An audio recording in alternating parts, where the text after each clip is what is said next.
The distance from which this shooter was operating prevented any counter sniping by the police officers with their handguns. So the only way you could have stopped this in the middle of the engagement was to have what they call an overwatch, someone with a sniper weapon that the Secret Service uses to be able to pinpoint where it's coming and then be able to interdict.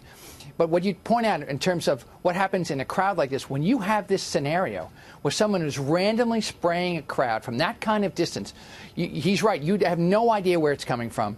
It's dark, there's music, there's lights. You, first of all, can't identify the sounds, but once it's identified, it is sheer panic because it's so impossible to have real-time directions as to go to this place, go to this exit. A lot of times the strategies that are used to protect venues is that they will use obfuscation. In other words, they'll put up large, even cloth-like fabrics to try to shield the crowd. But nobody thinks about that at these public venues and public events, which thousands of them happen across the country every summer, if not throughout the year. And so how do you now take almost a Secret Service protective 360-degree awareness and apply it to these types of events? It's nearly impossible. No, I mean, it really sounds like you can't. You know, I think like so many Americans lately, you know, as we travel around, whether you're at a concert, you're on a train, you're waiting at a bus stop. I mean, there are so many different places where you find yourself surrounded by a large crowd, which seems to be one of the things driving the attraction to crazed, sadistic killers. There's no way to protect large crowds all over the place, is there? No. I mean, you know, the question becomes, is this the threshold event, the largest massacre in the United States, certainly as it relates to Las Vegas, but, you know, in almost any place in the country? Is this the threshold event that now says we're going to change the way we live our lives? We're going to change the way we go to public events.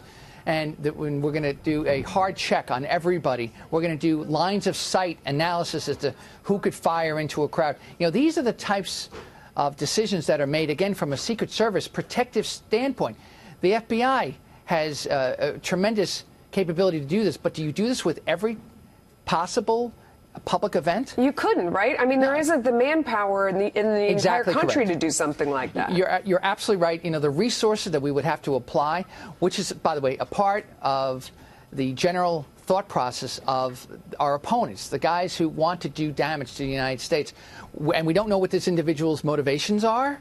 There's reports that ISIS is claiming responsibility for this, but that's been unsubstantiated. We have no idea, right? That's not confirmed. We have no idea whether that's true. And so whatever his motivation was, the question is there a way to spot these individuals beforehand? Because it's about preventing, not responding so much. And that's really the challenge in any of these types of situations. When you talk about, is this the threshold event that changes the way that we do things, I know that we have thought about this in the context of all the way back to the marathon, Boston Marathon bomber. You know, you say the largest event. We've said the same thing about the Pulse nightclub. Right. I mean, these events continue happening, and in the aftermath, you hear people say, we are Americans. We won't have our freedom taken away. We're going to continue to go places. But at some point, as an American, when so many have piled up, do you say, do we take a break from going to big crowds for a while? Do we not go to places like Times Square? I mean, what is the tipping point? Yeah, well, the country was shocked way back when in 1966 when Charles Whitman climbed to the top of that tower building in the University of Austin and shot 15 and killed many others. You know, this is very similar from that perspective. That didn't change our behavior.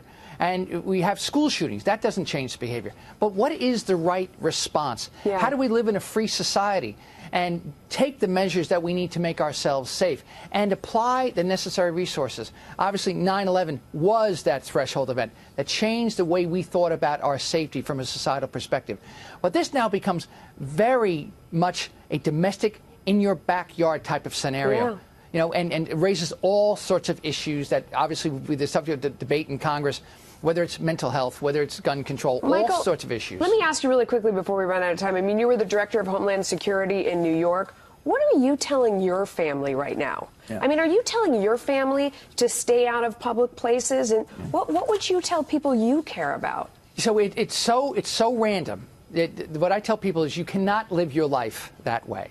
that unfortunately life is full of risks, and the only ways that you can mitigate them is to be aware of where you are. So oftentimes, I've said this before, this is a society we are always connected to that phone and to the stream of information and talking to friends, and that's wonderful. It's the way we live our lives. But it always matters to know where you are, who you're talking to, what events are going on around you. But even in that situation, even with that awareness, this type of situation that would not have necessarily helped you, because it's impossible to spot where the threat was coming and how to get out of that scene immediately. But overall, you can't live your life fearful. You must live your life aware of what's going on in your surroundings. Yeah. Although it's kind of like when you go to see a doctor and they give you that could be this, could be that, and I always say, what would you do if it was your kid?